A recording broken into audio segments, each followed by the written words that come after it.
como la ley Ómnibus, pareciera haber un intento de refundación de la Argentina. Pareciera casi como una suerte de reforma constitucional encubierta. Lo cierto es que se pospuso para el próximo martes la sesión para tratar la ley Ómnibus en diputados. Para charlar de todo esto, vamos a saludar al diputado nacional de Unión por la Patria, Eduardo Tognoli, que además es el secretario general del Partido Justicialista en la provincia de Santa Fe. Eduardo, saludo a Pablo Markovsky, David Bustin, Julieta Lugo y todo el equipo. ¿Cómo va? ¿Qué tal? Buenas tardes, audiencia. ¿Cómo va? Te pregunto por el estado, dónde estamos parados, para que podamos entender qué pasó primero con ese dictamen fantasma que se firmó, una suerte de hoja en blanco, y luego apareció y ahora se pospone. ¿Qué pasa en relación a la ley Ómnibus? El gobierno dice que le dan los números, pero uno, por lo que ve, pareciera que no es así. Bueno, si hoy no estamos sesionando es porque no le dan los números, ¿no? La sesión estaba... Si bien no estaba formalizada la convocatoria para hoy, era un secreto a voces y ya estaba charlado informalmente que efectivamente se iba a realizar hoy. Lo que pasa que cuando hace unos días se firma el dictamen de manera totalmente irregular, decimos nosotros, no fue una suerte de hoja en blanco, era una hoja en blanco, la vi yo, no me la contó nadie. Contame, por favor, quiero, es un testigo directo de lo que, bueno, yo lo dije como entre comillas, pero era taxativamente, era una hoja en blanco. Era una hoja en blanco, es decir, la hoja de las firmas, los dictámenes es como un escrito cualquiera, donde en las últimas hojas, o en la última hoja hay una serie de rayas punteadas, línea punteada para ahí encima estampar la firma. ¿No es ilegal eso? Firmaba, ¿No es ilegal eso? Bueno, a ver, al menos se da de bruces con el reglamento, ¿no?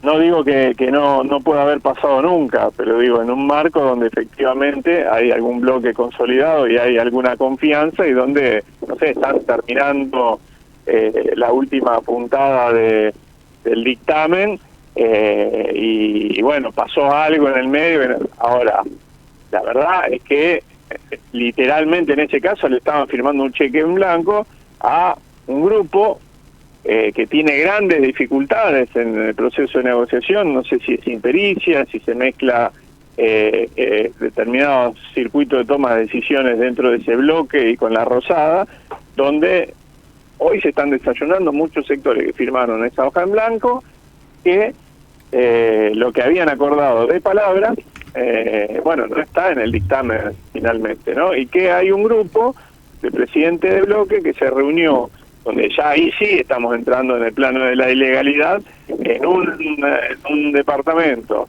en Recoleta, o sea, fuera del Congreso de la Nación, con funcionarios del gobierno, pero con dirigentes políticos que no son funcionarios del gobierno, como Sturzenegger, para rearmar el dictamen mientras no se le daba, no se le enviaba ni a la prensa ni a los diputados que habían firmado ese dictamen, el dictamen durante todo el día siguiente, ¿no?, de que se haya firmado. Me parece que ahí ya entran otras consideraciones que pueden rozar la ilegalidad, seguramente. Esto, por supuesto, se está empezando a destapar ahora y nosotros haremos las evaluaciones dentro del bloque con respecto a qué es lo que vamos a hacer en ese plano, en el estrictamente legal y en la impugnación de eso que sucedió. Eduardo, ¿Más político? Sí. Sí. Siguiendo en esta misma dimensión, la de la ley Ómnibus y su articulado, en un tuit que publicó Luis Caputo, palabra más, palabra menos, sostiene que si alguno de los artículos es rechazado, habrá recortes en las partidas provinciales. Aclara que no es una amenaza en el mismo tuit. No, viste, cuando tenés que aclarar es porque efectivamente el objetivo es ese, ¿no? Es un apriete y expresa el descalce, repito, entre esas negociaciones para conseguir un dictamen y los funcionarios del Ejecutivo, que cuando después ven las negociaciones en que se habían llevado adelante pueden implicar que caigan algunos de los artículos, porque firmaron 55 diputados y diputadas, pero 34 en disidencia. ¿Qué significa esto? Que difieren, que tienen algún tipo de distancia, que impugnan, que no van a votar en el recinto, están avisando que no van a votar en el recinto, una serie de artículos. Se dice que hay unas 170 disidencias expresadas por estos sectores que han votado en disidencia o que han firmado en disidencia, como con una adenda al costado donde dice votamos pero en disidencia. Bueno, eso puede generar que cuando vayamos al recinto lleguen de alguna manera a la votación en general. También tengo mis dudas, y por eso creo que no se hizo la sesión, porque muchos de los de los dirigentes o de las cabezas de los bloques negocian, pero cuando vuelven en esta dinámica donde hay un sistema político muy partido y distintos espacios parlamentarios que no son homogéneos, parece que algunos volvían a sus bloques, o incluso los integrantes del bloque que firmaban los dictámenes se encontraban que no había homogeneidad. Entonces no está garantizado ni la votación en general, pero aún si estuviera en general la votación garantizada, con tantas divergencias, con tantas disidencias, es posible que se caigan artículos. Hay algunos que de cajón, Eduardo, te pregunto, el de las retenciones, por ejemplo, ¿no? ¿Qué está en juego? ¿Qué está en juego en este primer tramo del gobierno de Milei, tanto por el DNU como por la ley Ómnibus? Hay quienes señalan que el primer artículo ya de la ley Ómnibus hace que la única posición posible sea el rechazo, porque pide facultades delegadas que están totalmente vedadas por el artículo 29 de la Constitución, y que de ahí para abajo todo se transforma en algo... Cartón pintado, todo el resto es cartón pintado. Usar esa palabra, porque una vez al tener las facultades delegadas, los que crean que están negociando, pasado mañana puede volver con el tema, porque ya está listo. Te doy un ejemplo muy concreto que da cuenta de eso, que es efectivamente, como vos decís, una de las facultades delegadas es en materia previsional, se le da la emergencia previsional.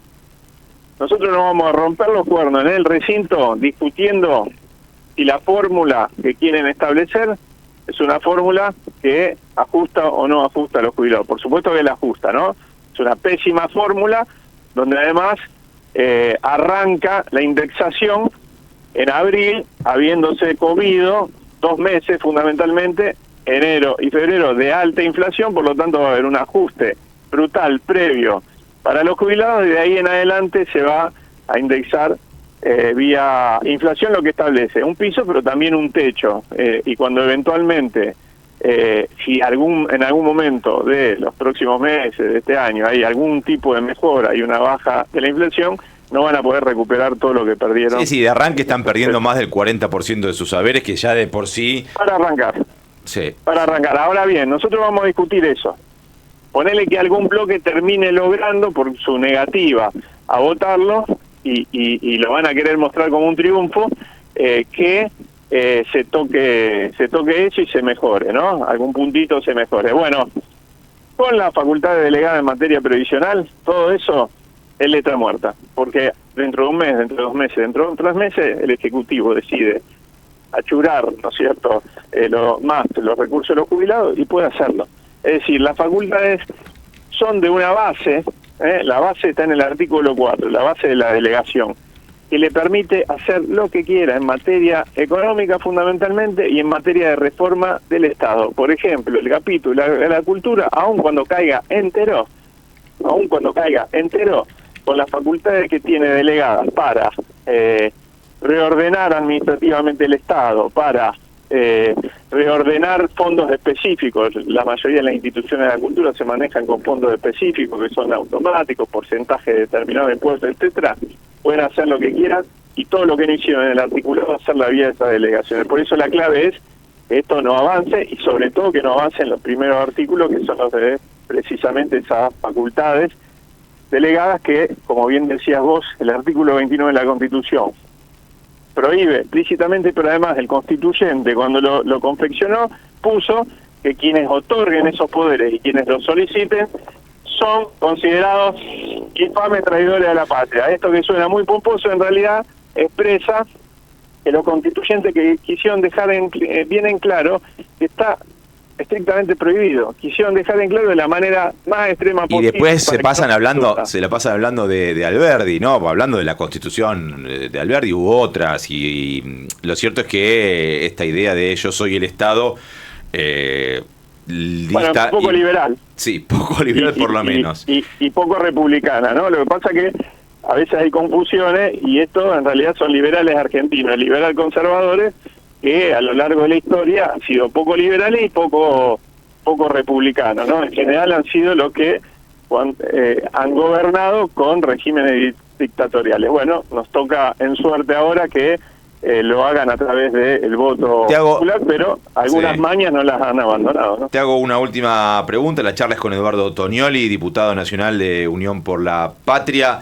Ayer hubo una manifestación, una jornada de lucha. ¿Cómo la valorás y qué impacto imaginás debería tener en el gobierno de Milei? ¿Qué deberían tomar nota? Bueno, a ver, yo tuve la posibilidad de estar en Buenos Aires por la tarea legislativa. En realidad yo soy rosarino, pero bueno, en este doble estaba un poco dividido, ¿no es cierto?, mirando a través de las redes lo que estaba pasando en Rosario, y la verdad que me llegaba, y de toda la provincia de Santa Fe, digo esto como un termómetro, ¿no? No solo fue la Ciudad Autónoma de Buenos Aires, donde lejos de esos 40.000 de los que hablaba Patricia Bullrich, vi una plaza de Congreso totalmente desbordada. La plaza de Congreso se calcula que son 80.000 personas cuando está llena de bote a bote, pero además me tomé el trabajo de ir hasta la 9 de julio y se caminaba a paso de hombre y todas las laterales también estaban llenas, por lo tanto fue recontramasivo, y en el interior fue muy importante. Entre 60 y 80.000 según a quien le pregunte en Rosario. Decís interior, perdón, y no puedo dejar de preguntarte, como hombre del Partido Justicialista, con estos 3 diputados, diputadas que responden al gobernador Jaldo de Tucumán, que han decidido separarse de Unión por la Patria. ¿Qué pasó ahí y si deberían ser expulsados? Bueno, en realidad ya tomaron la decisión de hacer un bloque aparte. Yo creo que están cometiendo un grave error, básicamente porque parten de la aceptación o dejarse entrar por el apriete del gobierno nacional, con la idea que uno puede entender que uno piense en los intereses de su provincia, en la gobernabilidad, pero yo, con el nivel de agresión a las provincias, a las economías regionales, a los trabajadores, a los jubilados, que este gobierno en tan poco tiempo expresa, creo que esto es pan para hoy, hambre para mañana. Estas agresiones van a seguir. Me parece que lo mejor es estar juntos, me parece que lo mejor es ponerle un freno en el conjunto y no ir divididos a una pelea donde, aun cuando se allanen absolutamente a todo lo que proponga este gobierno, finalmente la provincia, el gobierno de la provincia de Tucumán va a ser golpeado, como todos los gobiernos provinciales, pero sobre todo los tucumanos, las tucumanas, y todos los argentinos van a ser duramente golpeados, sobre todo los trabajadores y los humildes, ¿no? Pero digo, es un error pensar que se va a poder, se van a poder salvar de la guadaña que este muchacho tiene pensado para el conjunto de los argentinos. Me parece que ojalá fuera una guadaña, ¿no? Pero es una motosierra. Eduardo, te mando un abrazo y te agradezco por esta charla con la Splendid 990. No, gracias a ustedes. Abrazo grande. Eduardo Tonioli, diputado nacional de Unión por la Patria por la provincia de Santa Fe.